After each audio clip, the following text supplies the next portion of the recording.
Hello everybody, and welcome back to Broadsides Dawn of Steel.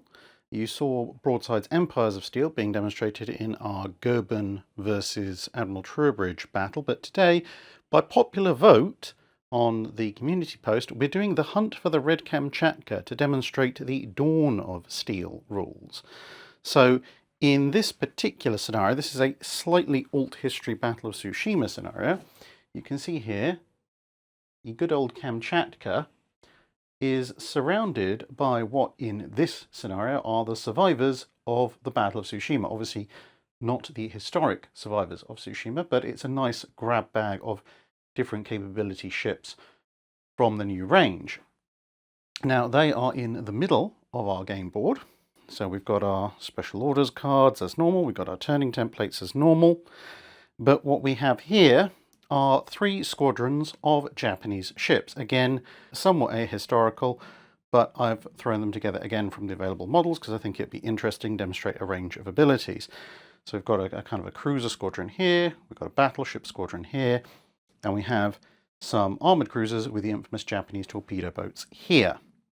So what we're going to be doing is Kamchatka's objective and her escorts is to get from the centre of the board to the edge of the board, which should take Kamchatka 6 turns, as she's currently 36 inches away from the edge of the board, and I've given her a 6-inch movement. And she's starting off at full speed. Now we have our stat cards for the various ships. These are all just printed off at the moment because, of course, those are still slightly in beta. And there are a few differences in the rule set compared to Empires of Steel. Not too many, but I will quickly list them off now in case you're wondering. So where you would use a D6 in Empires of Steel, you use a D10 in Dawn of Steel. The ranged in tokens, which you'll remember gave you an advantage to hit if you were the ship that fired them, but if it was another ship that fired them, you got a disadvantage to hit. Now they just reduce the target size number on the ship card, because obviously we don't have quite as complicated direct firing as we do in the World War I period. This is a pre-Dreadnought period game. Gunnery control, which is one of our specialist cards just here, that allows you in this game to ignore anything else that's happening on a ship that might otherwise affect you. So in the game at the moment, if you have flooding tokens, specific damage cards, range in tokens, hull damage, etc., that will affect your ability to hit the enemy ship, but if you have gunnery control, that removes that. There's also a new keyword, which is devastating, which ships like Mikasa here have, and they have that on their main battery. So with the devastating keyword, hull damage caused is every number above the required firepower. So, for example, after you've resolved firepower and protection, which you'll see during the game, if your target number is, say, 6 and you're rolling a d10, if you roll a 10, so that's 4 above a 6, you inflict 4 hull damage instead of 1. There's also another keyword, deadly, which means that a ship has a protection value of 0 when you're calculating for hull damage. And that really pretty much just applies to torpedoes, because of course torpedoes will completely bypass armor, and this is an era before torpedo defenses. And then we have squadrons. So you might notice the Japanese torpedo boats and the Russians up there are in squadrons. You've got 3 little models on the single item, as opposed to in Broadsides Empires of Steel, you have a single destroyer per stand. Now, the squadron as a whole can only launch its torpedoes once per game, but you treat each ship in the squadron as an individual ship. So if the squadron's coming in and fire is opened on them and a result is scored that would destroy the value on the card, then you mark that one of those ships is destroyed. So the ships may still keep coming and may still launch a successful torpedo attack. Everything else is the same as in the previous rules. So, in our particular scenario, how are the Japanese going to try and stop the Russians? Well, as I said, we've got our 3 squadrons. So what we're going to do is we're going to roll our new D10 instead of D6. So I'm going to choose some red ones because it's the Japanese. And we know where Kamchatcka is trying to get to. So we've divided the board up into 4 sides. So you've got 1 is going to be the side that Kamchatcka is trying to get to. 2 is this one. 3, this one. 4, this one, and then go around again. So 5, 6, 7, 8. So we're going to roll our d10, and whichever number comes up will dictate which side the first Japanese squadron comes in on turn 1.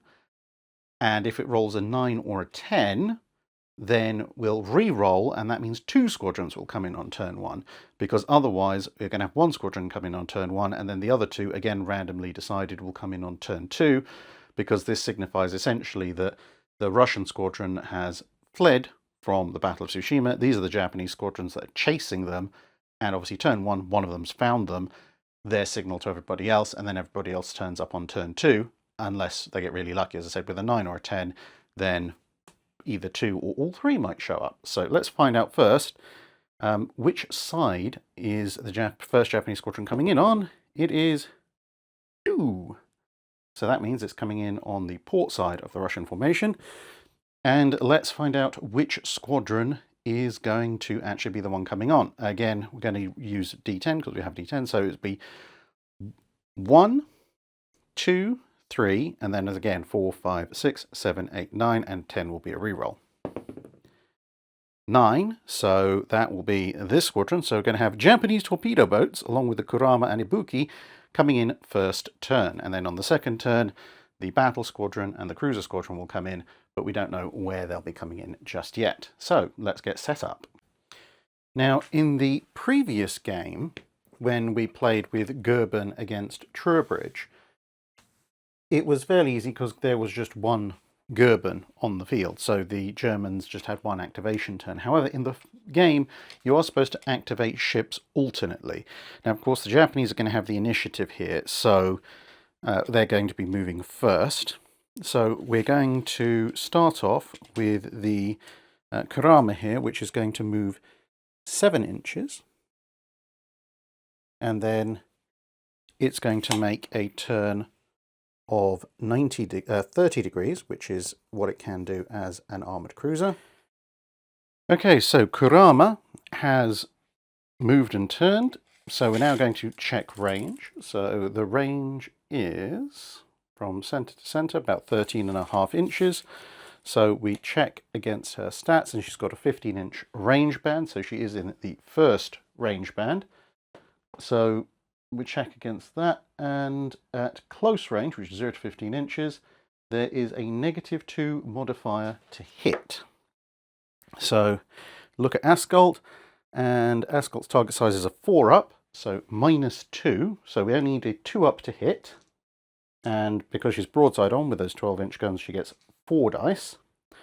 But Ascalt has an evasion score of 8, so Ascalt can try and evade the incoming shot. So on an 8+, the shots go away. 2 9s, so that's quite lucky for Ascalt. So 2 of the shots are evaded. But since these are 12-inch guns, these are devastating. So now we are going to roll to hit. So the firepower value of these 12-inch guns is 2+.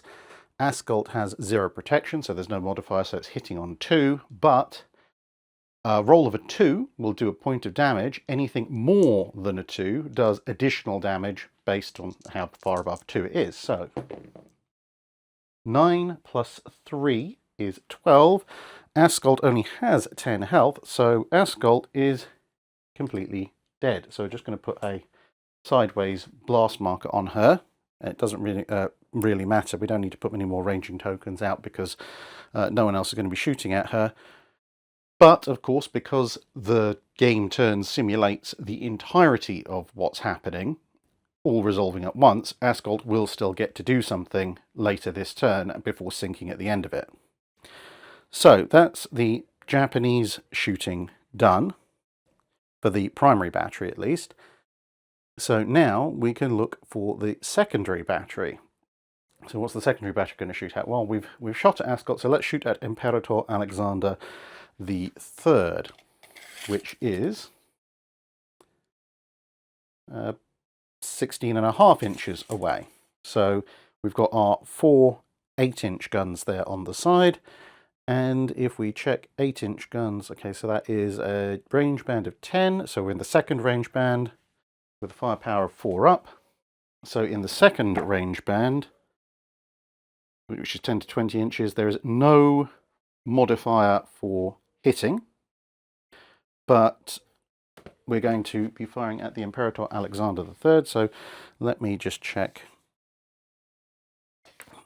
Here we go. So Imperator Alexander III has an evasion of 9, but has a protection of 3 and a target size of 4 up. So we'll be hitting on 4s.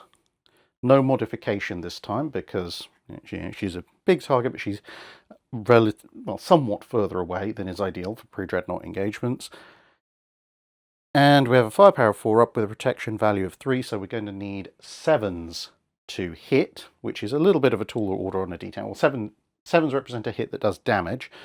So we've got our 4 dice, and let's see first if she can score any 9s to evade the 8-inch fire. Very unlikely.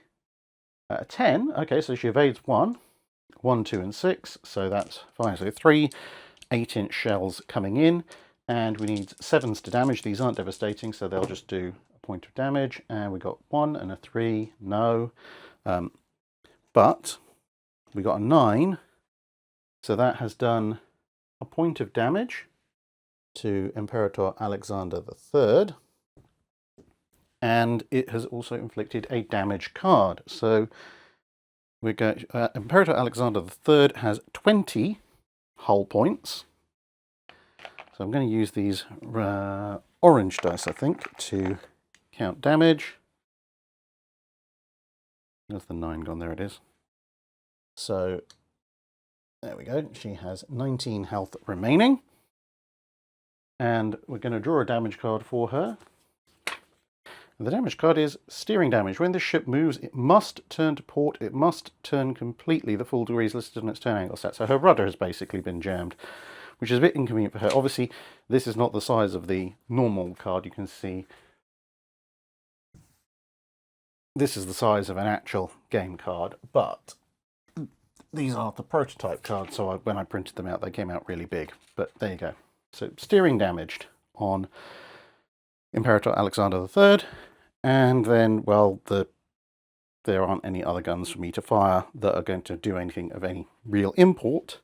So that's Kurama done. Let's go over to the Russians. And, well, the Russians are in a little bit of a pickle because obviously they need to move their leading ships first. So, first off, let's get the Buini Squadron, their little torpedo boat unit. Let's get them moving. They've started off at 6 inches. They can accelerate +2 or -2 each turn, and they can turn 45 degrees. Now, while it might, in theory, sound like a good idea to accelerate, of course, they can only turn at the end of their turn. So that's going to take them miles off this way. Let's pan over to the Buini Squadron. There they are. So, yeah, we don't want them... So here they are. So we don't want them to go rocketing off this way and then take ages for targets to come up. So actually they're going to slow down to just 4 inches, and then they're going to make their 45-degree turn. So I'm going to go there. And I'm not giving them any special orders at this point other than the order to make a smoke screen, because that's going to make them harder to hit. So that's their turn there, and as you can see, they're now going to try and cut across the top of the Japanese squadron, and we'll give them the smoke screen special order. Just put it there for people to see. Pop that back, and then I've got my smoke screen marker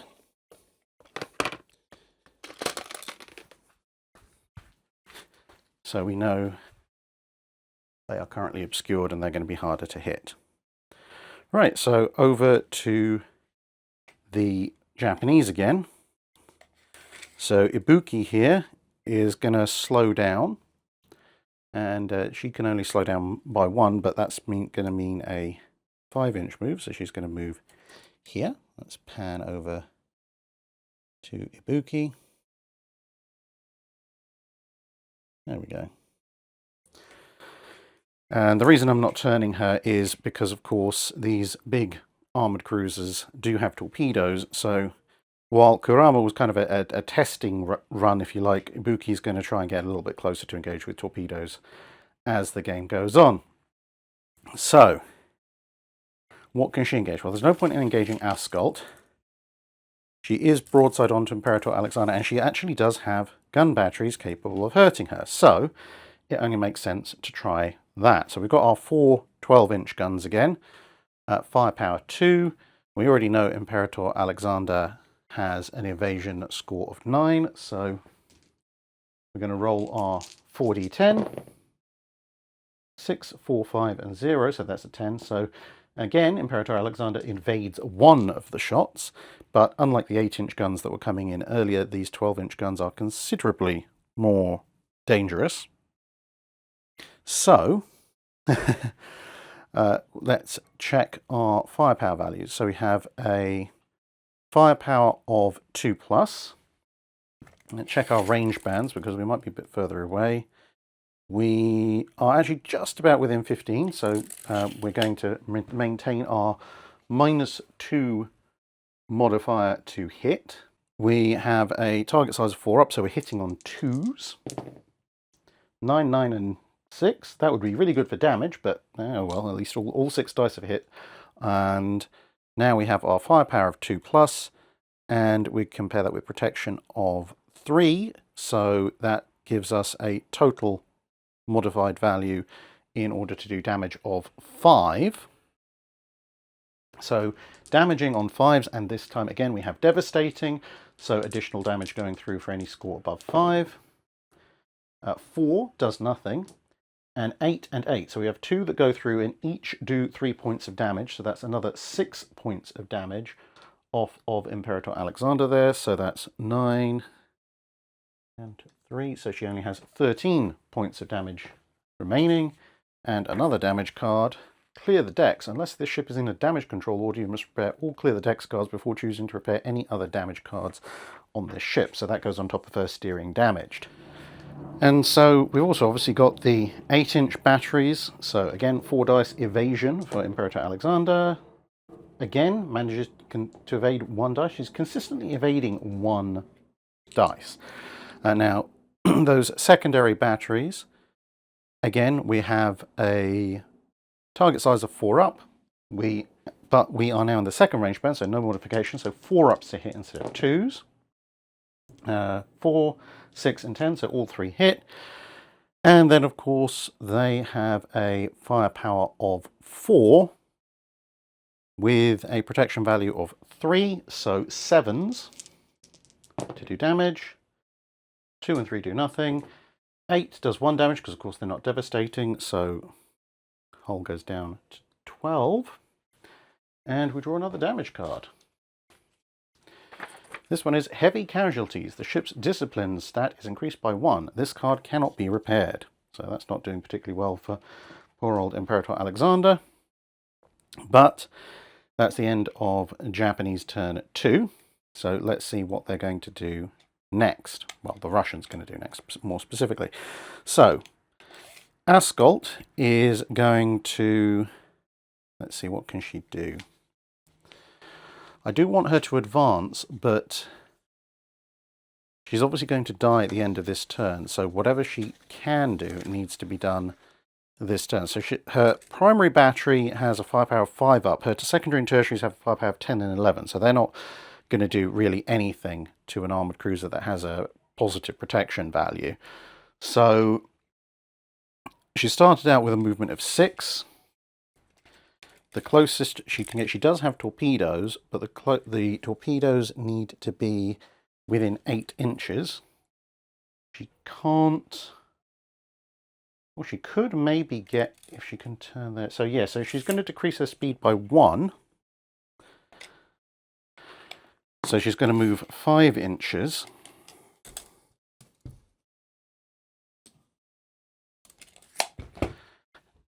And then she is going to turn. So put the range markers out here as well, because Imperator Alexander was being shot at by 2 ships and hit by 2 ships.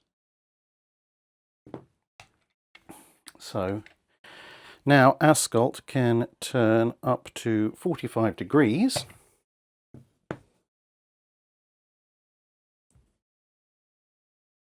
Like so.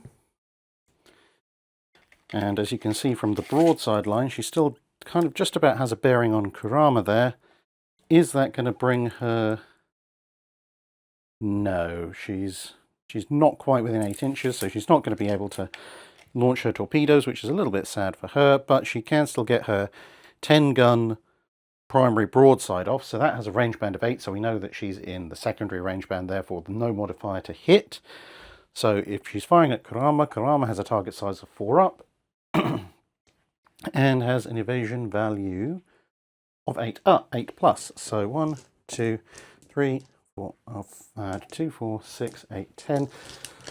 So 8 to evade Ascot shots by Kurama, a 10 and 2 9s, so she evaded 3 shots, so 7 shots to hit with the target size of 4, no modification, so 4s to hit, 2 and 1 get removed, 3 gets removed, so 4 hits, and we have a firepower of 5 versus a protection value of 2, so that is a 7 to hit, so 7s to hit, 6, 2, 1 and 3 does nothing, so bounce, bounce, bounce, bounce, bounce,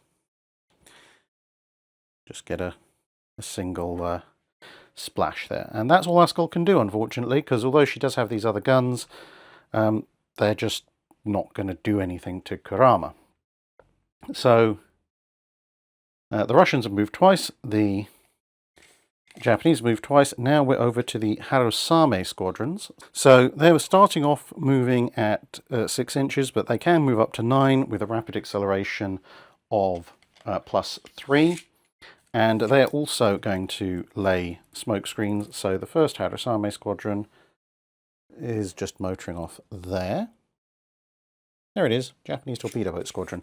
Obviously aiming to cut off the Russian squadron at the head. So we've got our smokescreen marker, because again they're going to use a smokescreen special order. I haven't used special orders on the Japanese capital units because I'm assuming, just for the purposes of this scenario, that for the first turn they're going, hey guys, look, there's a whole bunch of stuff out there that we can we can shoot at, so please come and join us. So they're signaling on the radio, thus they're not getting any special orders. And Ascot, of course, was busy being shot. So over to Russian turn, the Russian turn. So Imperator Alexander here, making sure again we've got the right stats for her. There we go. So she can only move a maximum of 6 and plus or -1. There's no point in her really doing anything other than moving ahead. So she's just going to move ahead by 6 inches.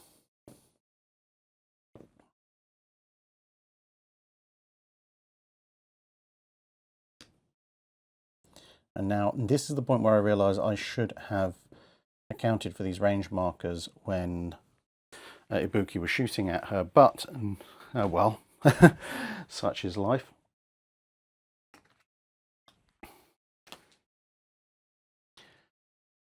So she is I'm going to give her a gunnery control special order. And we're going to change perspectives so we can see this from the Russian point of view now. Now, of course, we don't have the ranging in section that you do in the World War I version of the game, but gunnery control, as mentioned at the very start, allows me to ignore other chaos like flooding tokens, damage cards, the various splashes that are going on, and hull damage. So this is why I've put the gunnery control in, so that poor old Imperator Alexander doesn't just miss with absolutely everything. So, starting out with the primary battery, of course, we have 4 12-inch guns with a range band of 15. We already know that everything's well within range. but just to double check for the sake of argument, yes, that's well within the 15-inch, so that's going to be a -2 to hit. And our target has a target size of 4, so we have 4 shots with an evasion factor of 8, a 0, so that's a 10, so that's 1 shot has been evaded. And then we are now obviously going to roll to hit. So target size 4 up, -2 because we're in the closest range band, so hitting on 2s, 2, 3 and 9 just as well, so all 3 hit. And then we have the firepower of 2 versus a protection of 2, so 4s to damage, and being the 12-inch guns, of course, they are devastating, so anything above 4 also does a lot of damage. So 3 does nothing, 8, so that does -4, that does 4 damage, and 10, -4, that does 6 damage. So that's 10 damage in total against a total hull value of 13. So we'll break out our orange damage tracker dice, and Kurama only has 13 hull points left. And splish, splish, splish. There we go. Kurama's not in a particularly good way, and of course she has to draw a damage card. The bridge has been hit. This ship ignores the effect of its order card unless it is damage control. So poor old Kurama, if she ends up surviving this turn, she is going to have a bit of a problem shooting back, because obviously she's got all these splash markers, ranged in tokens, which is going to make life very difficult for her.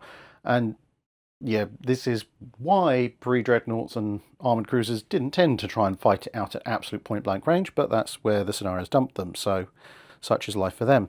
Now, what else has Imperator Alexander got? She obviously has a secondary and a tertiary battery. Now, the tertiary battery has a firepower of 10, which with a protection value of 2 is going to require 12 up to do damage on D10, so that can't really help her. But the secondary battery has a broadside of 8 with a firepower of 5, so we can potentially finish Kurama off with this. Now, of course, it's not devastating, so going to need a reasonably large number of hits. The range band on these is 8 inches, so it's going to be no bonus to hit, so hitting on 4s, but after evasion. So evasion of 8. 1, 2, 3 evaded. Still possible to sink Kurama at this point with Imperator Alexander. So 4s to hit. All hit. And the firepower, as we said, is 5. The protection value is 2, so that means 7s to do damage. 2 doesn't do damage, 2 doesn't do damage, 3 doesn't do damage, 6 doesn't do damage, 8 does 1 damage. So we've chipped off 1 more health off of Kurama. And she now has a shipboard fire, so when she activates she takes +1 damage, which is obviously not going to do great things for her, but she may not be around by the end of the turn, because obviously there's a lot more Russians to go. Because over on the Japanese side, we just have the other Harusame squadron, which is going to go, it's 9 inches. It's also going to deploy smoke screens. So I'm going to put this smoke screen token between the two, so we know basically all the destroyers are under smoke screens. And that's all the Japanese turn for this turn. So what are the Russians going to do? Well, perspective shift again. So I think you've kind of got the flavour of how this all works, but I do realise you probably don't want to then watch another hour and a half, 2 hours of gameplay report in just a regular video. If you do, incidentally, then the full-length version of this will be uploaded for free on my Patreon, link in the description below, so you can go and have a look at that. But a very quick summary of what happened in the next bit, which I recorded in full length. The remaining Russian ships, so the Oryol, the coastal defense ships, etc., all at the back, they managed to finish off both of the Japanese armoured cruisers. Not really surprising, considering there are a lot of devastating guns involved. And then we moved on to the next turn, and obviously that meant the arrival of the next 2 Japanese squadrons. The cruiser squadron ended up arriving, coming in the opposite direction from the board edge that the Russians wanted to reach. The battleship squadron came in basically where the two armoured cruisers had been. And then there was a little bit of a back and forth. The Japanese battleships managed to finish off the Imperator Alexander III. The Russian Buini squadron, the destroyers-torpedo boats, lost one of their torpedo boats but moved in to cut off the head of the Japanese advance.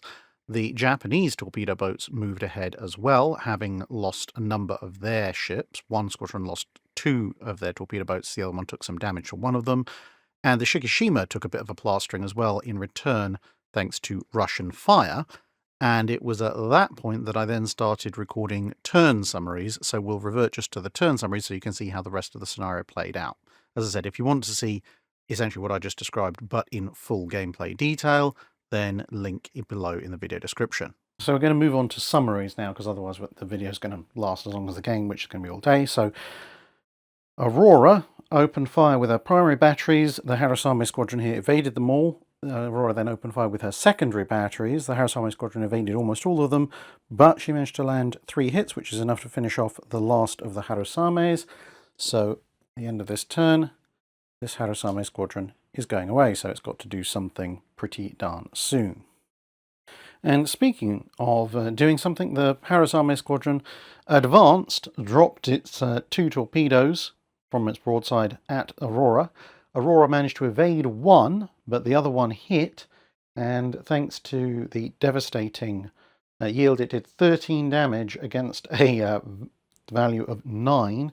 So Aurora has been sunk. So essentially, you can imagine this as the last surviving member of that Harusame squadron just rushing in, Aurora blowing it out of the water, but just as it is blown out of the water, it's dropped a couple of torpedoes, and Aurora, not noticing them, but evades at the very last minute, avoids one, the other one hits her broadside on, and down she goes. So the Russians are down by a cruiser, and the Japanese are down by a torpedo boat unit. So then Gromoboy has advanced and has opened fire full battery on the small cruiser Tsushima. Primary, secondary and tertiary batteries all able to fire.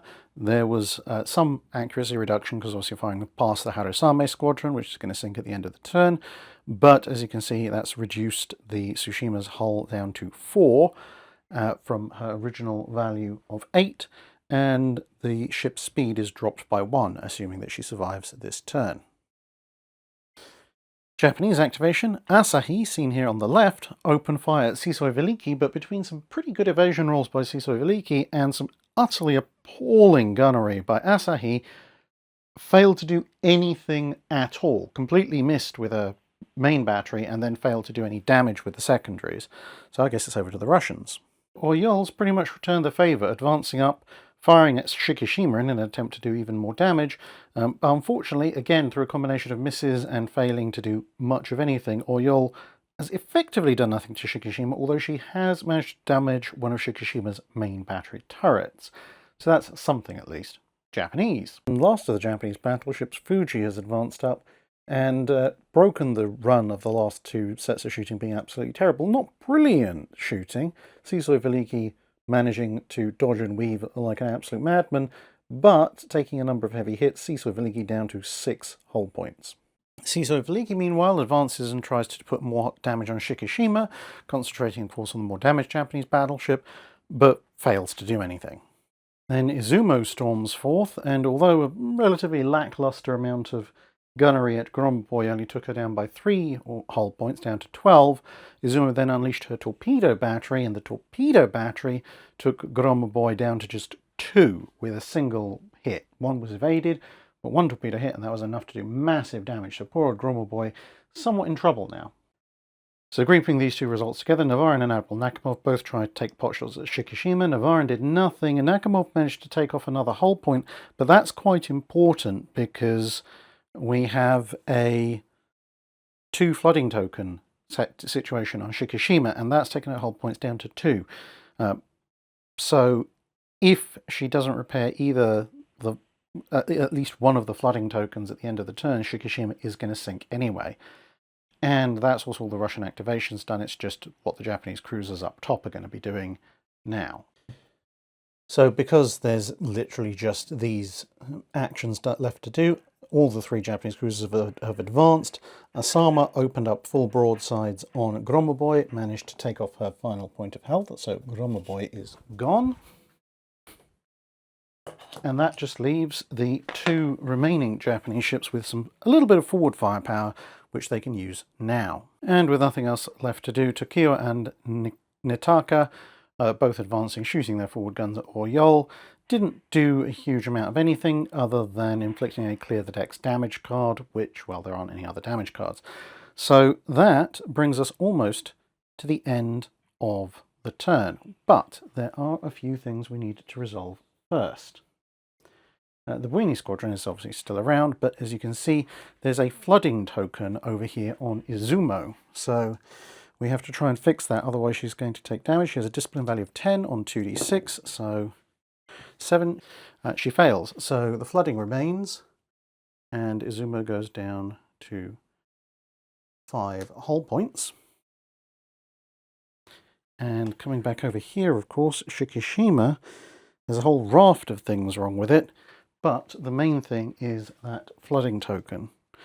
Now, I could try and repair the fire, could try and repair the turret damage, but if I don't repair at least one of the flooding tokens and I only get one damage control repair, then Shikishima is going to sink this turn. So Shikishima, where have you gone?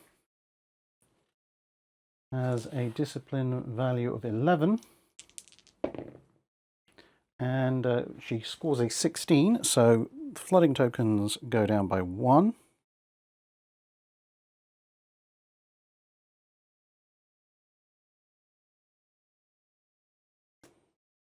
Shikishima takes 1 point of damage, so I've just realised that 0 there. I was actually making the whole thing out to be a far more serious problem than it was, because Shikishima started out, of course, with 20 hull points, so she's actually down to 11. So she's not in danger of sinking anytime soon, but she's going to take 1 more point of damage when she activates because of the fire, and potentially more damage because of the flooding. Nonetheless, at the end of turn 2, these are the casualties: Kurama, Ibuki, and a Harusame squadron for the Japanese, and the Ascald, Aurora, Gromoboy, and Imperator Alexander III for the Russians, although there are more Japanese ships with hull damage remaining than the Russians. But Kamchatcka, come over here, as you can see, is somewhat exposed, and there's a number of Japanese ships that are in a position to possibly try and board her next turn. So start of turn 3, both sides chose to activate their torpedo squadrons first. The Harusame is coming to cut across, heading for Kamchatka, so she can see oncoming Japanese torpedo boats. The Buinis, on the other hand, had a fantastic turn. Although there's only 2 of them left, they unleashed a torpedo salvo into the Izumo and managed to sink it with a rather catastrophic hit. And then with their single rear-firing set of guns, managed to take 1 point off the Harusame squadron, which of course only had 1 hull point left on one of its ships, thus sinking one of the Japanese destroyers despite the smoke screen. So it's now over to the second Japanese turn, and Izumo's probably going to try and get some revenge. And well, Izumo decided it was not going to go quietly into this good night, unleashing its entire gun battery on the Buini squadron, sinking one of the remaining Russian destroyers, and reducing the other one down to just 2 hull points, then unleashing its torpedo battery and getting a double hit on Oryol, taking Oryol down from 20 hull points to just 4. In response, Oryol moves up, unleashes all its firepower on Asama, because Izumo, remember, is sinking from those torpedo hits. Doesn't manage to do a tremendous amount. Asama starts out with 13 hull points, she's now down to 9, and the 1 torpedo that Oryol has fails to do anything. But she does have a torpedo which she can fire at Tokiwa in her forward arc, so let's see how that goes. Tokiwa taking 3 hull points of damage from a torpedo hit from Oryol. So that's the Russian activation. The next Japanese move was for Tokiwa to advance down the side of Oryol, unleash a couple of torpedoes into Oryol, comprehensively, massively overkilling the damaged Russian battleship, and then put a point of damage onto Navarin with its forward guns. So the Russians are now down to just their 3 rear echelon vessels, and the Buini squadron. So for her activation, Asama's pulled in behind the sinking wreck of the Izumo and finished off the Buini squadron. Sisoi Veliki breaks off from escort, and seeing Asama, opens up with both its forward torpedo tube and its forward primary battery, managing to inflict massive damage on Osama and sinking the Japanese vessel. Although the secondary battery fire she then directs against Shikishima doesn't do much of anything, but still the Japanese attack cruiser squadron is down to just Tokiwa, Tsushima and Nakata, only with one of their 3 big armoured cruisers left. Although, to be fair, the Russians have not got too many ships of their own left. Mikasa here moves up, and determined to prove why she's the flagship, a combination of devastating gunnery broadsides and a single long-range torpedo manages to put Sisoi Veliki into a sinking condition. In revenge, the Admiral Nakhimov moves up and unleashes its entire battery plus its sole torpedo tube at the Tokiwa, just about collectively managing to inflict enough damage to sink Tokiwa. Shikishima comes along under gunnery control and manages to inflict considerable damage on Nakhimov, just a massive volley of gunfire, taking it down to 3 hull points and inflicting both a shipboard fire and a raging fire. So the shipboard fire means that Nakhimov will take 1 more hull damage the next time she activates, and the raging fire means that when she activates she'll also take a damage card, assuming of course she's still around by the end of all of this. And finishing up the Russian turn, the Navarin manages to advance up and deliver quite a creditable series of blows to Shikishima, taking her down to just 6 hull points, which of course could be a little bit of a problem for her going forwards. But that's it. All the Russian ships are either activated or sunk, and we still have 2 Japanese battleships and 2 Japanese cruisers to go. In response, Asahi moves up, and her combined gunnery doesn't do a tremendous amount, reduces Navarin down to 8 hull points. Then it's Fuji's turn, and she manages a lackluster set of shooting, only taking 1 more hull point off Navarin, but is close enough to unleash her torpedoes at Nakhimov, managing to sink Nakhimov. So the Russians are down to just Kamchatka and a very, very battered Navarin. The Japanese still have 2 cruisers to activate, although admittedly they're not particularly powerful ones. Both Tsushima and Nataka activate. Tsushima's just moving off here to try and position herself better to repair herself. So both Tsushima and Nataka activate. Tsushima's just moving here to try and intercept Kamchatka. Nataka over there took a broadside at Navarin, but Nataka doesn't have torpedoes, so it's just her guns. Only her primary guns had any chance of damage, and they didn't do anything. So now it's time to clear the board of all these sunken vessels. And now that's what it looks like. There's Kamchatka, a very battered Navarin, and a host of Japanese ships all closing in. Over here at the casualty rack you can see the Russians have taken by far the most losses, but it's not been a good day to be a Japanese armoured cruiser. Every single armoured cruiser the Japanese have fielded has been sunk. And so we reach the climax of the game. Actual Japanese torpedo boats have made it into base-to-base contact with the Kamchatka, which is of course carrying Admiral Rozhesvensky. Let's see if, on a very, very remote chance, Admiral Rozhesvensky's binocular throwing sees off the boarding parties. It does! I was looking for a 9 or a 10. So Rozhesvensky just hurling binoculars left, right and centre, presumably hitting some poor Japanese boarder in the head and knocking him off into the sea, which means that Kamchatka will have to be boarded by something else this turn. Now we find ourselves in a bit of an odd position. Navarin managed to take out one of the Harosame squadron before being unsurprisingly blown away by the combined firepower of the 4 Japanese pre-dreadnoughts. However, Kamchatka has managed to move away. Because she wasn't boarded in the last turn, or this turn, because she wasn't boarded successfully, she's actually bypassed everyone else, and although the 2 Japanese cruisers have come to new heading so that they are in a position to potentially try and intercept next turn, the simple fact is that Kamchatka in 1 more turn will be right at the board edge. Now, the Japanese battleships have all increased speed to maximum, so they've gone up to speed 7 under special orders, but it could be that there is only 1 more interception left in the game. So the Harusame Squadron theoretically can intercept. If this boarding action fails, if Brzezinski's binocular throwing proves to be as good as it was last time, then it's going to be down to possibly Mikasa catching Kamchatcka at the edge of the table, depending on board activation turns. So let's see how that goes. So Harusame Squadron is going to come about 45 degrees using the come about special order, which then allows it to move forward in base-to-base contact, which for this scenario is what they need to board. So once again, Brzezinski is going to try and resist, and on a 9 or a 10 he succeeds. He doesn't. So sadly for everybody, except perhaps for the crew of the Kamchatka, this time, possibly maybe Brzezinski was further forward and this time being boarded after he wasn't able to get in a throwing position, the Harusame Squadron, or the last remaining ship of it, I should say, has managed to successfully seize the Kamchatka. The hunt for the Red Kamchatka is over. Admiral Brzezinski is in the hands of the Japanese combined fleet, but it has cost everybody immensely. The Russians, of course, have had their entire escorting squadron wiped out, but the Japanese have lost 5 armoured cruisers and 5 destroyers, because remember 2 of the Harusame ships there have been destroyed, including the ahistorically rapidly completed Kurama and Ibuki, just blown clean out of the water early on in the engagement, and Shikishima is very badly damaged, and Tsushima is also somewhat badly damaged. So a costly victory for the Japanese, but nonetheless they just about managed to pull it off.